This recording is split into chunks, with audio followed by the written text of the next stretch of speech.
AI robots aren't slowing down. They're accelerating past every limit we thought existed. This week alone, a humanoid in China just walked 66 miles straight through real streets, setting a Guinness World Record. At the same time, Figure is caught in controversy after a whistleblower claimed their robots are strong enough to deliver impact forces that could crack a human skull, raising the most serious safety questions the industry has seen so far. Xpeng finally revealed the official price of their female iron robot, and it's shaking the entire humanoid market. A brand new startup, PHYBOT, unveiled what people are already calling an Atlas killer. Yeah, this week was wild. Hey guys, Alfie here. Welcome back to AI Nexus. Every week, the robot world levels up, and this one felt like the future jumped forward again. Meanwhile, in China, a humanoid robot just set a Guinness World Record by walking for over 3 days straight, covering 106 kilometers, the longest journey ever recorded for a humanoid machine. This wasn't a treadmill test or a lab demo. It was a real trek from Suzhou to Shanghai, through unpredictable streets, crowds, and traffic. And that robot was the AgiBot A2.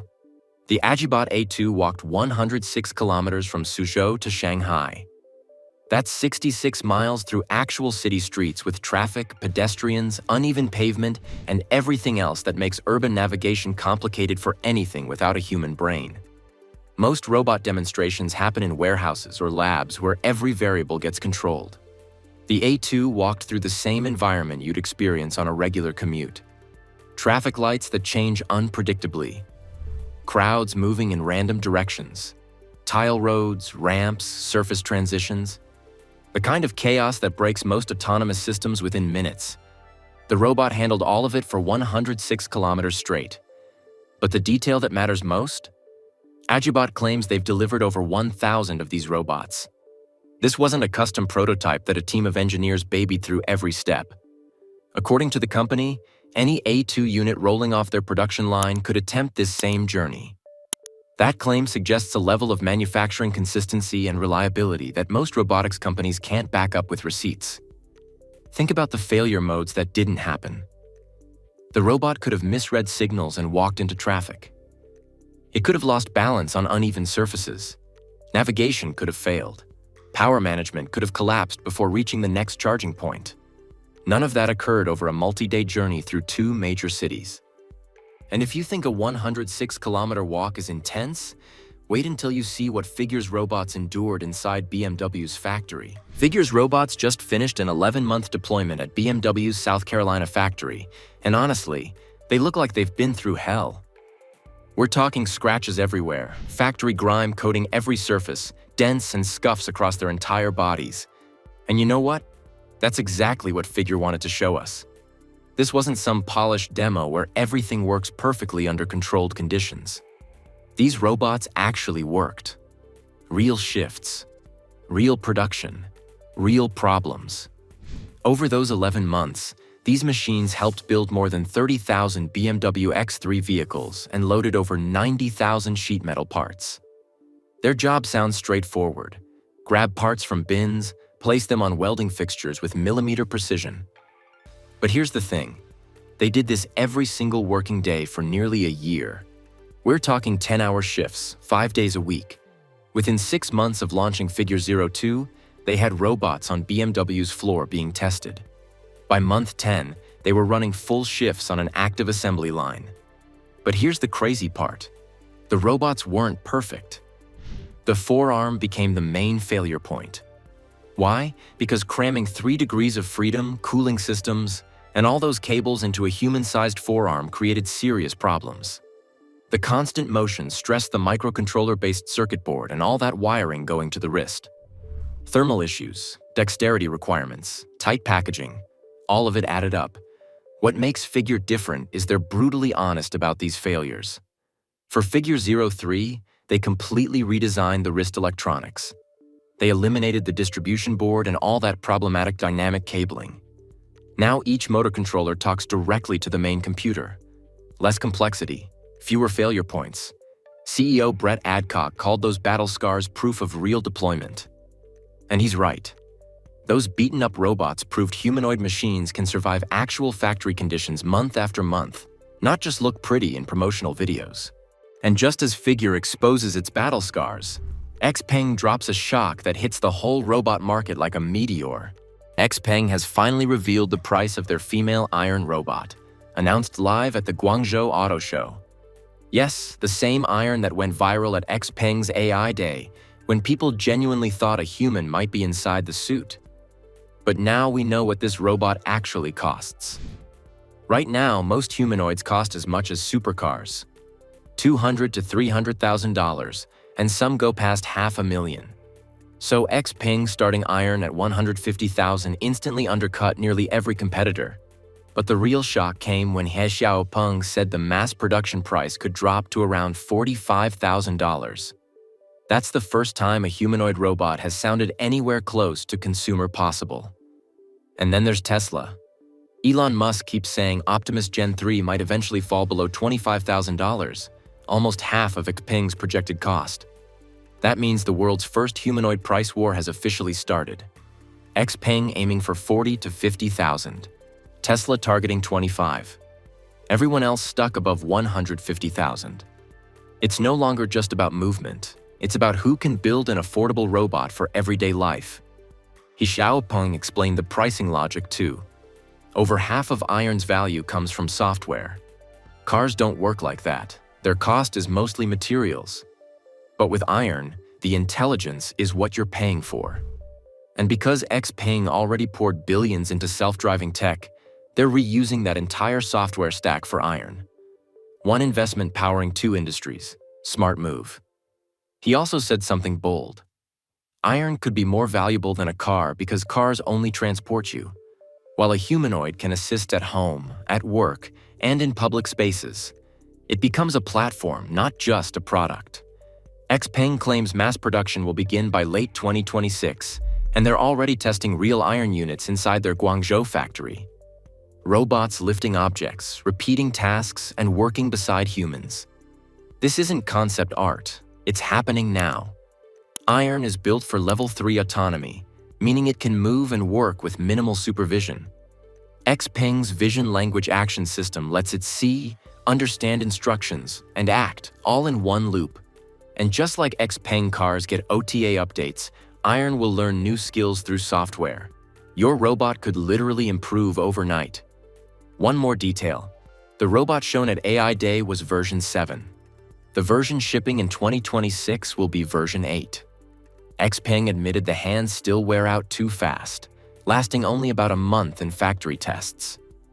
But the company's confidence in a 2026 launch shows the core robot is solid. They just need stronger hands.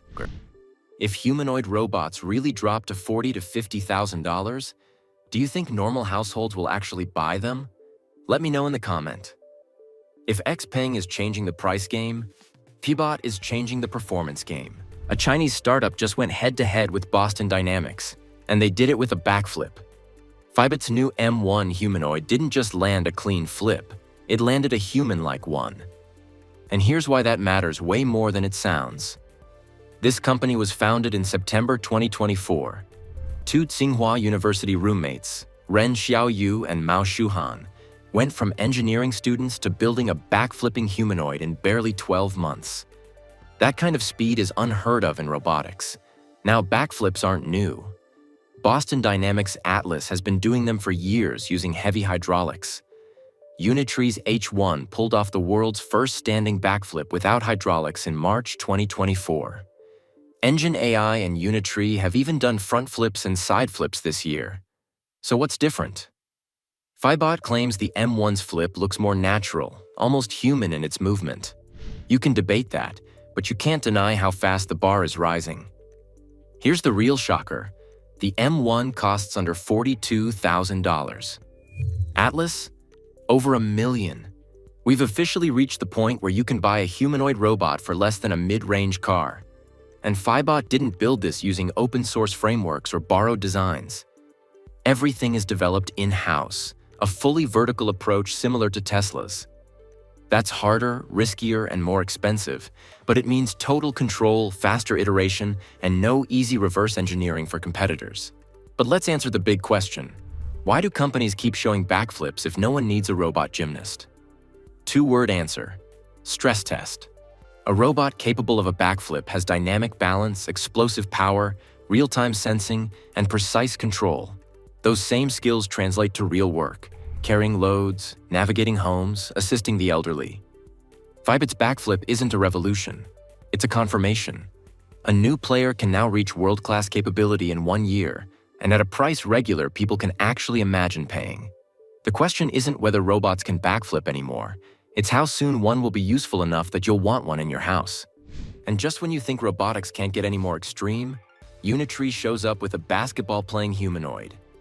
If you enjoyed this breakdown, hit subscribe so you never miss the next big robot reveal. The Unitree G1 is now shooting baskets, not holding a ball and dropping it, actually taking shots with form that looks eerily similar to professional players. The videos show this robot executing LeBron's single-leg silencer celebration and Kobe's fadeaway jump shot. Those aren't party tricks. They're movements that require your entire body to work as one coordinated system. Here's what makes this genuinely unsettling. Running and jumping? The G1 already did that. Flips and martial arts sequences? Old news. But basketball forces the robot to do something fundamentally different. You're gripping an object without destroying it, calculating trajectory while your body's in motion, identifying a target and adjusting your position relative to something that's 10 feet away. All of this happening at the same time, not in isolated sequences. Carnegie, Mellon, and NVIDIA built something called the ASAP framework to make this work. They captured actual movement data from professional basketball players, real athletes performing real attempts, and converted those motions into something the robot could understand and replicate. The framework trains the robot in simulation first, then collects real-world performance data to fix the gap between what works in a computer and what works on an actual court. The robot learns through repetition and error correction. Take a shot, miss, adjust. Put another one up, refine again. The same way humans practice, just with computational precision backing every iteration. But here's where this gets wild. The G1 costs $16,000. Not six figures. Not some astronomical research budget number. 16 grand puts this robot within reach of universities, small research teams, even well-funded hobbyists. When advanced robotics stops being exclusively available to major institutions, development accelerates in ways nobody can predict. Now, reality check. The G1 fell during a demonstration in July 2025. Balance during dynamic movements remains a genuine problem. And Carnegie Mellon and NVIDIA haven't released detailed shooting accuracy statistics yet, which probably means the numbers aren't impressive right now. But not every breakthrough looks flashy. Some look downright ordinary, until you realize how hard they actually... MenteeBot just released one of their strongest real-world demos yet, and this time it's not a highlight reel or a staged moment. It's a full warehouse workflow completed from start to finish by two V3 humanoid robots working completely on their own. The demo begins with both robots scanning the entire space. Their sensors map shelves, boxes, and walking paths in real time. No markers, no preset routes. They simply understand the environment as it is. And when something looks different from before, they don't freeze or pause. They instantly rebuild their plan, the same way a human worker adjusts when the aisle is crowded. Once a robot locates the right package, its vision system becomes surprisingly detailed. It checks the label, the edges, the angle, and even the size before confirming. If the match isn't perfect, the robot leans in or shifts position to double-check, a small behavior that feels shockingly close to human judgment. Manipulation is where V3 really stands out. The fingers use dynamic force control, tightening if the box slips and softening if it seems fragile. The wrist and elbow stay stable, almost like an industrial robotic arm disguised inside a humanoid frame. As the robot walks, its feet make constant micro-adjustments to stay balanced, even when carrying weight. But the most impressive part is that the entire sequence is uncut. It's a full 18-minute run. 2 robots, 32 boxes, 8 piles, and 4 flow racks, all without teleoperation. They avoid each other naturally, pick from different heights, and work at a steady, consistent pace. For the first time, MenteeBot doesn't look like a lab experiment. It looks like an actual warehouse worker, Reliable, autonomous, and ready for real logistics work. If robots can already handle warehouse tasks end to end, which industry do you think gets automated next? Let me know in the comments. And just as MenteeBot shows what reliable deployment looks like, Figure gets hit with accusations that raise real safety questions. Figure officially retired Figure 02 earlier this year. But while the engineering improved, the company walked straight into something far more serious: a federal lawsuit. Just months after hitting a $39 billion valuation, fueled by investments from Jeff Bezos, NVIDIA, and Microsoft, Figure was sued by its former head of product safety, Robert Gruendel. And his claims are alarming. Gruendel says the robots are strong enough to fracture a human skull. In one malfunction, a robot sliced a quarter-inch gash into a steel refrigerator door. If it can carve into steel, what happens if a person gets hit? According to him, impact tests showed forces 20 times higher than the human pain threshold, and more than double what's needed to crack an adult skull. Even worse, Gruendel claims that when he joined Figure, the company had no formal safety procedures, no incident tracking, no risk assessments. Nothing. He says a safety plan was created to impress investors, then gutted right after funding closed. When he raised concerns, he was fired and told it was due to poor performance. Figure denies every accusation, calling the lawsuit baseless. But the questions linger. With Figure predicting more than 200,000 humanoid robots in factories and homes by 2029, people are now asking the one question that matters. Are these machines actually safe to live and work around? What a week for humanoid robots, from world record street walks to factory battle scars, from price wars shaking the market to backflips, basketball shots, and even federal lawsuits. This industry is moving faster than anyone expected. And the crazy part? This is still the early stage. Every week, the breakthroughs get bigger, the risks get realer, and the future gets closer. Whether it's XPENG slashing prices, Figure rebuilding hardware under pressure, Unitree pushing sports, or PHYBOT proving a new robot can hit world-class levels in just 1 year, the race is officially on. If you enjoyed this breakdown, make sure to subscribe to AI Nexus so you never miss a single update. I'm here every week bringing you the biggest news in robots, AI, and the future of human-machine life.